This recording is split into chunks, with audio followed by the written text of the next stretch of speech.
तो दोस्तों आज के शो में आप सभी का स्वागत है। मैं अति प्रभा आपका दिल से स्वागत करता हूँ। सबसे पहले आपसे एक क्वेश्चन आप पूछता हूँ कि क्या आज कभी आप जरूर पढ़ी हुई और आपने कुछ लोगों को अपने परिवार में किताब पढ़ते भी जरूर देखा होगा। मैं ये सब आपसे किस लिए पूछ रहा हूँ, क्योंकि आज हम आपके लिए लेके आए हैं एक ऐसी कहानी, एक ऐसे प्रकाशन और व्यक्ति की कहानी जिसको सुनना आप ज़रूर पसंद करेंगे। तो आपको याद होगा कि आप या आपके फादर या आपके मामा, चाचा 70, 80, 90 के दशक में किराए पर किताबें ला के पढ़ते होंगे। आपने ऐसा किस्सा भी ज़रूर सुना होगा उनसे कि हम अपने कॉलेज जीवन में या स्कूली जीवन में छुप-छुप के उपन्यास पढ़ते थे। तो दोस्तों वो सब एक ज़माना था जिसमें किताबें बहुत लोकप्रिय थी और बहुत सारे वरिष्ठ लेखक उस समय पे थे जो 300, 400, 500 उपन्यास लिखते थे और लगभग हर महीने उनके 1, 2, 3 उपन्यास आते थे और लोग उन उपन्यासों को खरीद कर रेलवे स्टेशन से, बुक स्टॉल से और बल्कि किराए पर ले कर भी पढ़ते थे। लेकिन समय के साथ-साथ वो सब ट्रेंड ख़त्म हो गया, लुप्त हो गया, लेकिन लोगों के दिलों में उसकी याद बनी। आज हम आपको मिलवाते हैं एक ऐसे ही प्रकाशक से जो कि उन दिनों को दोबारा से ज़िंदा करने के अपने भागीरथ प्रयास में जुटे हुए हैं और चुपचाप अपने काम में लगे हुए हैं और लोगों को वही खुशी लौटा कर ला रहे हैं जो वो उस दशक में महसूस किया करते थे। तो दोस्तों हमारे साथ है नीलम जासूस कार्यालय के सर्वसर्वा श्री सुबोध बाते। सुबोध बाते जी नमस्कार। नमस्कार जी, नमस्कार। तो सुबोध जी, मुझे खुद जानकर बड़ी खुशी हो रही है कि आप उस ज़माने के साहित्य को या उस ज़माने के लुगदी साहित्य जो कहा जाता था, क्योंकि उसका एक टेक्निकल रीज़न था, हाँ, लुगदी का कंट्रोल था गवर्नमेंट का पेपर पे। तो आपने ये कैसे सोचा कि आप वो सब चीज़ों को लोगों के सामने दोबारा लाएँगे और उसका कैसा रिस्पॉन्स आपको मिलेगा? देखिए ऐसा है जो 60, 70, 80 और 90 का दशक था ना, उसमें हमारे समाज में मनोरंजन के साधन बहुत सीमित थे। क्या था, रेडियो था या सफ़र करते हैं तो किताब साथी थी। बस अड्डों पे, रेलवे स्टेशनों पे ₹2, ₹1 ये प्राइस उस ज़माने में और थे। धीरे-धीरे वो ₹20 तक भी पहुँचे। लेकिन वो सफ़र के बड़े अच्छे साथी थे। कोई लोग ट्रेन में ताश खेलते थे, लेकिन ज़्यादातर लोग किताब पढ़ते थे और किताब पढ़ने वाले उनके घरवाले पढ़ लेते थे। उस ज़माने में जो लेखक थे जिन्होंने इतना समझिए कि मनोरंजन का कंट्रोल किया हुआ था, उनकी एक-एक किताब 50,000 लाख छपा करती थी। आपने सबने नाम सुना होगा गुलशन नंदा, जिनकी हाँ जी। फ़िल्में भी बनती थी। जनप्रिय लेखक ओम प्रकाश शर्मा, वेद प्रकाश काम्बोज, सुरेंद्र मोहन पाठक भी तभी आए थे। बाद में वेद प्रकाश शर्मा आए। तो ये पल्प फ़िक्शन कहलाता था, हिंदी पल्प फ़िक्शन। पल्प शब्द बना है लुगदी से। लुगदी कागज़ इसलिए उसमें इस्तेमाल किया था, वो सबसे सस्ता कागज़ होता था, मोटा होता था। लेकिन सबसे बढ़िया जब आदमी खरीदता था ना, उसको मोटी किताब ₹2, ₹3 में मिलती थी, उसको बड़ी तसल्ली होती थी। अच्छा, प्रकाशकों में मजबूरी थी, सस्ता कागज़ लगा के ही वो सस्ता बेच सकते थे। उस ज़माने में हिंदुस्तान की जो सामाजिक स्तर या इकोनॉमिकली इतने स्ट्रॉन्ग नहीं थे, तनख्वाहें भी 500, 700, 1000, ₹2000 होती थी। तो वो ज़माना धीरे-धीरे क्या हुआ कि मनोरंजन के नए साधन आ गए। टेलीविज़न ने हमारे जीवन पे अधिकार जमा दिया। उसके बाद एक केबल टीवी आ गया और चीज़ें आती चली गई और धीरे-धीरे किताबें पृष्ठभूमि में चली गई। और 90s तक आते-आते ये हो गया कि वो सब लेखक शांत होके बैठ गए। कुछ गुज़र गए, कुछ ने लिखना छोड़ दिया, कुछ की किताबें बिकनी बंद हो गई। तो प्रकाशन व्यवसाय एक तरह से ख़त्म ही हो गया। तो मेरे को ये आइडिया कैसे आया आप पूछ सकते हैं। ये मुझे ऐसा आइडिया आया कि मैंने देखा कि अमेज़न या फ्लिपकार्ट पे पुराने ₹2 की किताबें जो बिल्कुल जर्जर अवस्था में हैं, वो लोग 2000 की बेच रहे हैं, 1000 की बेच रहे हैं। तो मैंने सोचा कि अगर वो बेच रहे हैं तो बिक रही होगी तभी तो लोग बेच रहे हैं। मगर खरीदने वाले की क्या मजबूरी है? खरीदने वाले की मजबूरी ये है, उसकी एक नॉस्टैल्जिक वैल्यू है। उसने अपने बचपन के दिन, जवानी के दिन उसे याद आते हैं। वो कहता है ये चीज़ मैंने पढ़ी थी ₹2 में, अब जो 2000 की मिली है तो मैं ले लूँगा। क्योंकि वो आदमी जिसे 20 साल की उम्र में या 15 साल की उम्र में वो किताबें पढ़ी हैं, तब पैसे अभाव था। आज उसी आदमी की उम्र है 50, 60, 70 साल। आज वो वेल ऑफ है, उसके बच्चे सेट हो चुके हैं, उसके पास पैसा है। जी। तो उसको 2000 की किताब खरीदने में तकलीफ नहीं होती। जी, बिल्कुल। तो मैंने एक एक्सपेरिमेंट के तौर पे उसको शुरू किया और वो शुरू करने का मेरा अधिकार कैसे था कि मेरे पिताजी की अपनी कंपनी नीलम जासूस कार्यालय के नाम से थी, अच्छा। जो 1959 में उन्होंने बनाई थी और 1969 तक चलाई थी। अच्छा। फिर किसी वजह से उन्होंने वो व्यवसाय बंद कर दिया, लेकिन मैंने बचपन में वो सब चीज़ें देखी थी, पढ़ी थी और मेरे को बहुत अच्छी लगती थी, तो उससे मेरे को विचार आया। मैं आपसे फिर वही पूछना चाहता हूँ कि नीलम जासूस कार्यालय ये बड़ा ही अनोखा नाम है। हाँ, तो इसको देख के कई बार मुझे लगता है कि कई लोग इसको जासूसी कार्यालय समझ बिल्कुल, के आपसे बिल्कुल, धोनी मिलने आ जाते बिल्कुल फ़ोन भी आते हैं। हैं। और इसका इस नाम के पीछे क्या इतिहास है? इसके नाम के पीछे इतिहास ये है कि नीलम जासूस कार्यालय एक पत्रिका के रूप में हमारे पिताजी निकालते थे। इसमें हर महीने वेद प्रकाश काम्बोज एक नावल लिखा करते थे। दूसरी पत्रिका होती उनकी राजेश के नाम से, उसमें ओम प्रकाश शर्मा जी नावल, जनप्रिय लेखक ओम प्रकाश शर्मा जी जी हर हाँ, मैं उनसे हाँ, मेरा पर्सनल परिचय भी था जब हाँ, मैं कॉलेज के दिनों में था, हाँ, तो मेरा उनसे पत्राचार होता था हाँ, और वो उस ज़माने के सर्वश्रेष्ठ हाँ, लेखकों में हाँ, से माने बिल्कुल, जाते थे। बिल्कुल, बिल्कुल, इसमें कोई शक नहीं है। जी, बिल्कुल। तो वो मैं उनसे मिलने भी उनके मेरठ जाता था हाँ, घर हाँ, पर, हाँ, तो वो यादें हैं हाँ। हमारे साथ। तो आप बताइए। जनप्रिय लेखक ओम प्रकाश शर्मा मेरे ख्याल से अगर जासूसी साहित्य में कहा जाए तो देवकीनंदन खत्री के बाद जी, सबसे बड़े लेखक थे जिन्हें ओरिजिनल राइटिंग की, उसको पॉपुलर किया और उनकी वैरायटी इतनी बड़ी थी, उन्हें ऐतिहासिक लिखे, सामाजिक लिखे और जासूसी लिखे। और जासूसी में भी उन्होंने ऐसे चरित्र स्थापित कर दिए जो कालजयी चरित्र बन गए।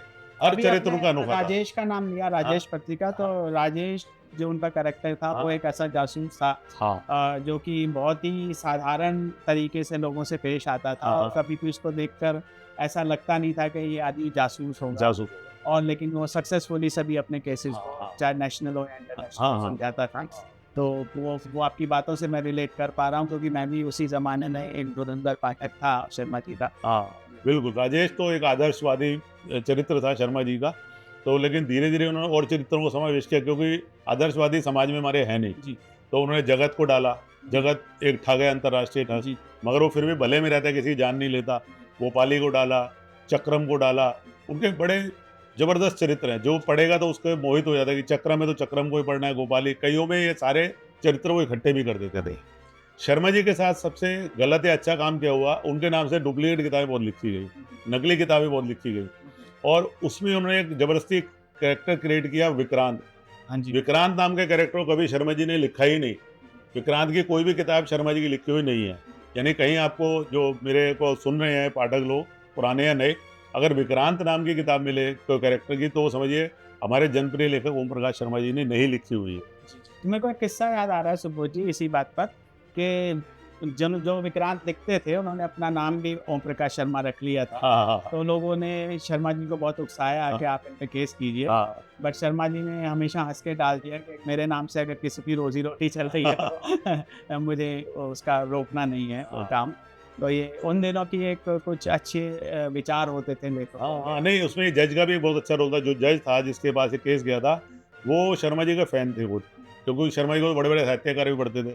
तो उन्होंने कहा कि ठीक है, आप ऐसा आपका जब नाम ही ओम प्रकाश शर्मा दोनों का है, तो उसको अलग करने के लिए आप अपने नाम के आगे जनप्रिय लेखक जोड़ लीजिए। अच्छा, तो आपकी पहचान हो जाएगी कि ये जनप्रिय लेखक वाले ये हैं और दूसरे वाले ये हैं।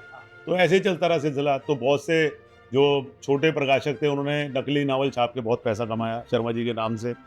इसी तरह उस ज़माने के बहुत बड़े लेखक थे जो इनके साथ ही उदय हुआ था जिनका शर्मा जी के साथ वो थे वेद प्रकाश काम्बोज। पहला उपन्यास उन्होंने 17 साल की उम्र में लिखा था। पहला उपन्यास काम्बोज जी। काम्बोज जी ने। और बड़ी खुशी बात है काम्बोज जी आज भी हमारे बीच हैं। उनकी उम्र 87 साल है और अभी तक लिख रहे हैं। जी, उन्होंने जासूसी उपन्यास लिखे। फिर उन्होंने अपने जीवन की 60-65 साल की उम्र में एक नई पारी खेली और फिर अब लिखा उन्होंने ऐतिहासिक, पौराणिक ऐसे ग्रंथ लिख दिए। बड़े-बड़े जो क्लासिक उपन्यास हैं चाइनीज़ के, बंगला के, उनको अनुवाद भी किया।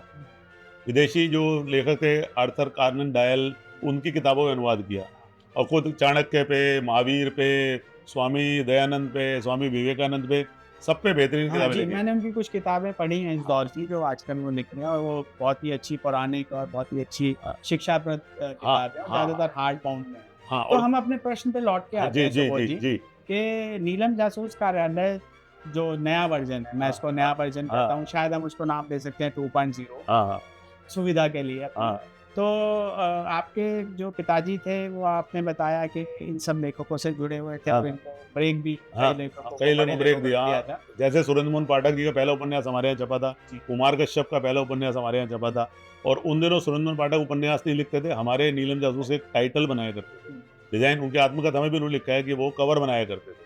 उनका नाम बाकायदा छपता था, एसएम पाठक हुँ। ने इसका आवरण बनाया अच्छा। है। हाँ जी। तो पाठक जी तो आज भी बहुत ही हाँ, पॉपुलर लेखक हैं, आज बिल्कुल, भी आजकल भी उनकी बिल्कुल, किताबें आ बिल्कुल, रही हैं, बिल्कुल। लोग पसंद कर रहे जी, हैं। उनके फैन क्लब हाँ, हाँ, पूरी दुनिया में मशहूर है, वो सब चीज़ें हैं। बट प्रश्न हमारा ये है कि 2.0 ने आप किन लेखकों को छाप चुके हैं हाँ, और किस तरह का काम कर रहे हैं? क्योंकि ये उन लोगों के लिए बहुत ही खुशी की बात है कि आप वो किताबें जो लोग प्राय हो गई थी, लोग ढूँढ रहे थे, हुँ, अमेज़न पे और गूगल कर रहे थे और बड़ी महँगी खरीद रहे थे, उनको आप बहुत ही रीज़नेबल रेट पे उपलब्ध करा रहे हैं दोबारा से प्रकाशन करके। तो ये किस तरह के कौन-कौन से नाम हैं जिनको आप छाप रहे हैं और मैं आगे आप बताता हूँ क्या करना मैं बताता हूँ। देखिए, हमारा जो मंत्र है, वो है नई बोतल में पुरानी शराब। चाहते हैं?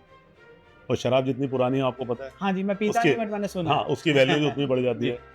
ये जो लेखक है ना, अब इसमें हमारे जैसे जनप्रिय लेखक ओम प्रकाश शर्मा, वेद प्रकाश काम्बोज, अभी नए जुड़े हमारे साथ चंदर। हुँ। चंदर अपने ज़माने में बड़े विख्यात जी, मुझे याद लेखक है। रहे हैं और वो पराग के उपसंपादक थे। उनका ओरिजिनल नाम था आनंद प्रकाश जैन, लेकिन वो जो नॉवल लिखते थे, वो चंदर के नाम से लिखते थे। अच्छा, परशुराम शर्मा, वो भी उसी दौर के लेखक हैं। गुरुदत्त, इन सब की हमने लेखक किताबें छापी हैं। तो ये ऐसे नाम हैं कि मैं आपको क्या बताऊँ, जो मैंने अभी तक 4 साल का मेरा सफ़र है ये, दोबारा जो नीलम जासूस 2.0 का, तो इसमें मेरे को जितने कस्टमर मिलते हैं, किसी उम्र 85 साल है, किसी की 70 साल है, किसी 75 साल है, वो इमोशनल हो जाते हैं।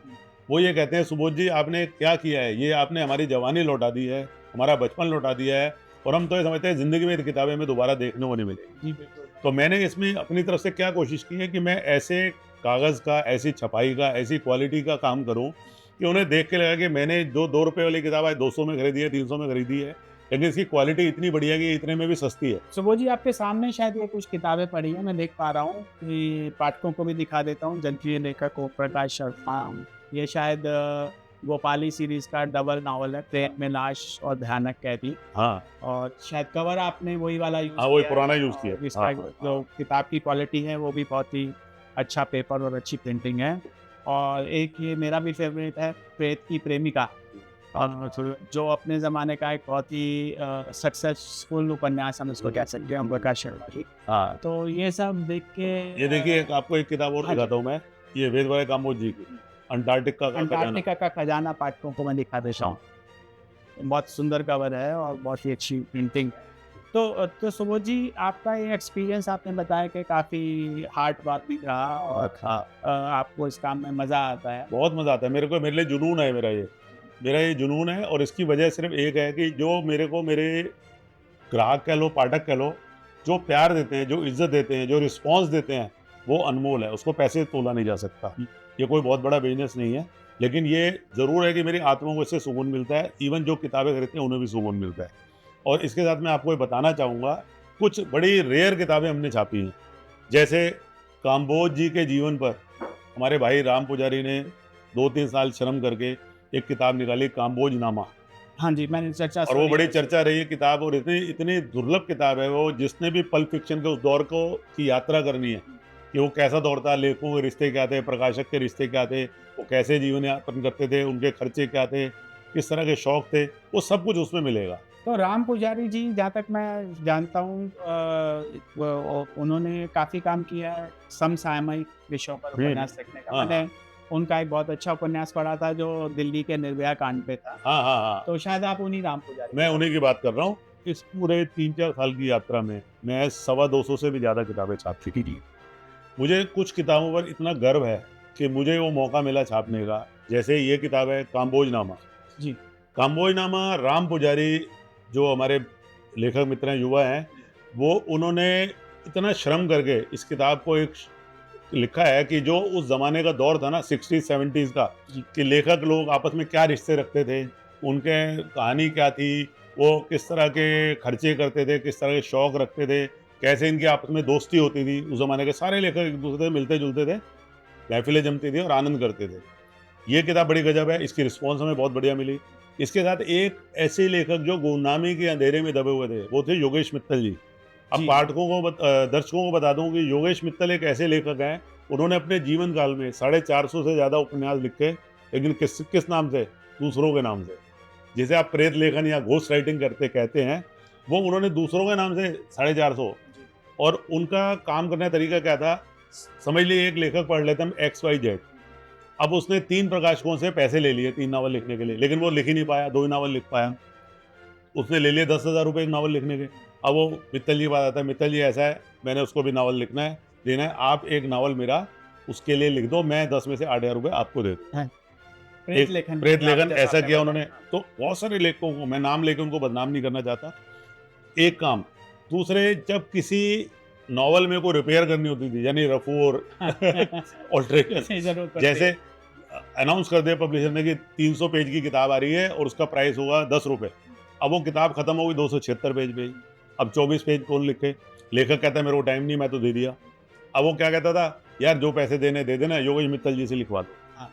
तो वो उसको ऑल्टर कर देते थे, जी। उसी स्टोरी को आगे बढ़ाते थे, बीच में एक चैप्टर जी, डाल देते थे। योगेश मित्तल जी बड़े मज़ेदार हाँ, शख्सियत कमाल के हैं, आदमी है वो, उनसे मैं बहुत मिला बहुत हूँ। एनर्जेटिक, अभी भी बुजुर्ग हो गए हैं, 73-74 साल के हैं, लेकिन बड़ी एनर्जी है। तो वो जब मैं उनको नहीं जानता था वास्तव में, क्योंकि उनको वैसे भी नाम से कौन जानेगा, जब पाठक तो जानेंगे नहीं जब उनके नाम से किताब नहीं छपी। तो जब उन्होंने उनके किस्से हमने कुछ फेसबुक पे पढ़े, तो पता लगा इस आदमी में बड़ा नॉलेज है, तो पूरा एनसाइक्लोपीडिया है हर चीज़ का। उन्हें ये भी पता है कि कौन-सा लेखक किससे प्रेत लेखन करवा रहा है। हैं? तो हमने उनसे अनुरोध किया कि आप एक ऐसी किताब लिखो जिसका नाम था एक प्रेत लेखक की आत्मकथा। एक प्रेत लेखक की आत्मकथा आज तक दुनिया में किसी ने भी नहीं लिखी है, और जेन्युइन सच्ची कहानी, ये फर्जी कहानी नहीं है। उन्होंने जब लिखी, और वो किससे लिखे कि किसके नावल कौन लिखता था, राजवंश के कौन लिखता था, और कर्नल रंजीत के कौन लिखता था, तो वो तहलका सा मच गया और वो किताब खूब बिकी और वो लाइमलाइट में आ गए। उनके घर वालों ने कहा, अरे आपने इतनी किताबें जिंदगी में लिखी, लेकिन आपके नाम से तो पहली किताब यही छपी है। हाँ। तो तो सुबोध जी, ये अब मैंने भी पढ़ी है किताब। है ना? अब मैं आपसे चर्चा करना चाहूँगा एक बिल्कुल इसी से मिलते-जुलते विषय से। मैंने गुरुदत्त की कुछ किताबें पढ़ी और सौभाग्य मुझे प्राप्त हुआ नीलम जासूस के द्वारा ही। क्योंकि अमेज़न पे आपकी सभी किताबें लिस्टेड हैं हाँ। और मैं गुरुदत्त जी की किताबें ढूँढ रहा था। और वो 1930, 40, 50 के लेखक हैं। और उनकी किताबें पढ़ के हमें लगता है कि इतनी प्रोग्रेसिव है, जो कि आज 2024 में भी लोग नहीं लिख पा नहीं रहे लिख हैं पाते, उतना खुल के। बिल्कुल। जितना खुल के वो किसी भी सब्जेक्ट से डील करते थे, चाहे वो सोशलिज्म हो, चाहे कम्युनिज्म हो, हाँ। चाहे कोई टैबू सब्जेक्ट हाँ, हो। हाँ। तो ये गुरुदत्त जी को आप कैसे जोड़ पाए? गुरुदत्त जी का ऐसा है, गुरुदत्त जी का परिवार आज भी ना प्रकाशन में संलग्न है। उनका अपना पब्लिकेशन हाउस है, तो उनकी एक दुकान भी है करोल बाग में। तो उनको हमने कुछ किताबें अपनी बेचने के लिए भेजी, तो उन्हें हमारा काम इतना पसंद आया, प्रोडक्शन इतनी पसंद आई, वो बोले कि यार हम तो छपाते हैं, कुछ किताबें हमारे लिए भी छापो आप अपने पब्लिकेशन से छापो, उसे आप भी बेचो और हम भी बेचेंगे। तो हमें उनकी किताबें छापने का सौभाग्य मिला, इस बहाने हम उनसे जुड़ गए, है ना? तो और उसकी रिस्पॉन्स भी बहुत मिली। गुरुदत्त जी तो इतने विद्वान लेखक थे, मैं उन्हें बोलता हूँ फिलोसोफर थे, दार्शनिक थे, और पूरी तरह से उनको हर क्षेत्र का ज्ञान था। विज्ञान से लेके धर्म क्या है, अद्वैत क्या है, कम्युनिज्म क्या है। जी, मैं सहमत हूँ आपसे। हाँ। मैंने उनकी किताब पढ़ी थी, 2 बद्ध पुरुष, हाँ। जो कि बहुत ही अच्छी कॉमेडी थी, लेकिन उसका जो विषय था वो बहुत ही टैबू था और मैं पढ़कर चौंक गया बड़ा कि मॉडर्न।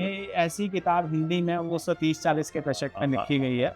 तो ये सब काम आप बहुत बाखूबी कर पा रहे हैं। अभी मैं सुबोध आपको जी। 2-3 और किताबों की चर्चा करता हूँ जो जी, अपने बिल्कुल, रेयर छापी है। बिल्कुल। एक किताब है जैसे आलिफ लैला और इस तरह की पुरानी किताबें हैं ना, एक है तिलस्सुम होशुरबा।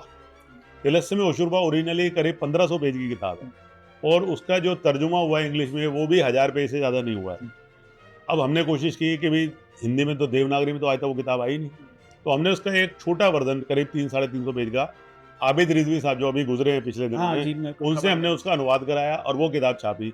तो पहली बार हमें वो संसार के सामने वो किताब लाने का श्रेय हासिल है। जी, जी। इसी तरह हमने एक किताब और जो सुपरस्टार हुए हमारे हिंदी पल के, वेद प्रकाश शर्मा, क्योंकि वो योगेश मित्तल जी के दोस्त थे, उनके साथ वो काम भी करते थे, प्रेत लेखन भी वो बता देते थे, औरों के लिए कर देते थे। तो उन्होंने उनकी यादों के ऊपर एक किताब लिखी, वेद प्रकाश शर्मा, यादें, बातें और अनकहे किस्से। हाँ, मैंने नाम सुना है। हाँ, जी, हाँ, बिल्कुल। हाँ, तो ये किताब भी लोगों ने बड़ी हाथों हाथ ली, ये किताब छापी। तो इस तरह की 3-4 किताबें, और अभी एक हमने, हाँ, एक बात भूल गया मैं, एक हमने ड्रैकुला जो ओरिजिनल नॉवल है, हाँ, उसका अनुवाद कराया, और इतना ज़बरदस्त अनुवाद किया।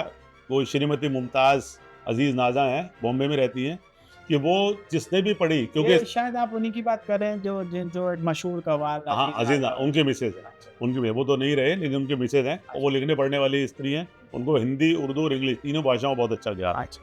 तो उन्होंने जब अनुवाद किया, तो ये चूँकि ड्रैकुला पहले बहुत सारे पब्लिशरों ने छापी है, पर इतना उत्तम अनुवाद आज तक किसी ने नहीं किया, जो उन्होंने किया। जिसने भी पढ़ी उसने तारीफ़ की। इसके बाद हमने काम्बोजियो कह के ये लिखवाई किताब, स्पेशली, क्योंकि स्वामी दयानंद की 200वीं जयंती इसी साल है, चल रही है। तो उन्होंने इसको एक रोचक उपन्यास शैली में लिखा इस किताब को। इसको पढ़ के जिसने स्वामी दयानंद के बारे में कुछ भी नहीं जानता ना, वो सब कुछ जान जाएगा, और उसे ये नहीं लगेगा कि मैं कोई धार्मिक या वैसी किताब पढ़ रहा हूँ, उसे लगेगा कि उपन्यास पढ़ रहा हूँ। इसकी ये खासियत है। अभी अभी हमने तो नहीं पब्लिश की, लेकिन एक किताब हमारे मित्र हैं यशवंत व्यास जी, उनकी पब्लिकेशन आई है, गालिब बदनाम। अच्छा वो 87 वर्ष की उम्र में काम्बोज जी ने लिखी है, अच्छा और वो इतनी कमाल की किताब है, वो हम बेच भी रहे हैं। अगर आप पढ़ेंगे तो आपको आनंद आ तो जाए। ये गालिब की बायोग्राफी है एक हाँ तरह हाँ से। हाँ। तो सुबोध जी, आपसे बातें करके बहुत ही मज़ा आ रहा है और उम्मीद है कि हमारे दर्शकों को भी मज़ा आ रहा होगा। बट समय की नज़ाकत है, हमें ये इंटरव्यू आज ख़त्म करना ही होगा इस समय। तो आप अपने हमारे दर्शकों को कुछ संदेश दे सकते हैं, और मैंने सुना आप गाता भी बहुत अच्छा है, तो आप दोनों काम कर सकते हैं। गाने का तो कोई मौका ऐसा नहीं है, फिर भी दर्शकों को, पाठकों को मैं ये कहना चाहता हूँ कि आपको ये सब चीज़ें, खजाने हम खोज खोज के लाते रहेंगे, पुराने लेखकों को जोड़ते रहेंगे, और हर महीने 8-10 नए टाइटल देते रहेंगे। और जब मैं बात करता हूँ अपने पुराने पाठकों से, सभी से मेरे को प्यार हो गया है, सभी मेरे को दोस्त समझते हैं, तो वो एक ही गीत शायद गुनगुनाते होंगे, याद न जाए बीते दिनों की, हाँ, बिल्कुल सही। जाके न आए जो दिन, दिल क्यों बुलाए उन्हें, दिल क्यों बुलाए। बहुत खूबसूरत। तो उनके दिन तो हमने दोबारा वापस ला दिए हैं, और मेरे ख्याल से जीवन में अपने मतलब की चीज़ पढ़ने को, खाने को मिल जाए, इससे बड़ी आनंद की क्या बात होगी। बिल्कुल सही। आपने बिल्कुल सही फरमाया सुबोध जी, और आपसे फिर किसी दिन ऐसे ही मुलाकात होगी और मज़े-मज़े की बातें होंगी। ज़रूर, ज़रूर। आपका बहुत-बहुत धन्यवाद। Always welcome. Thank you.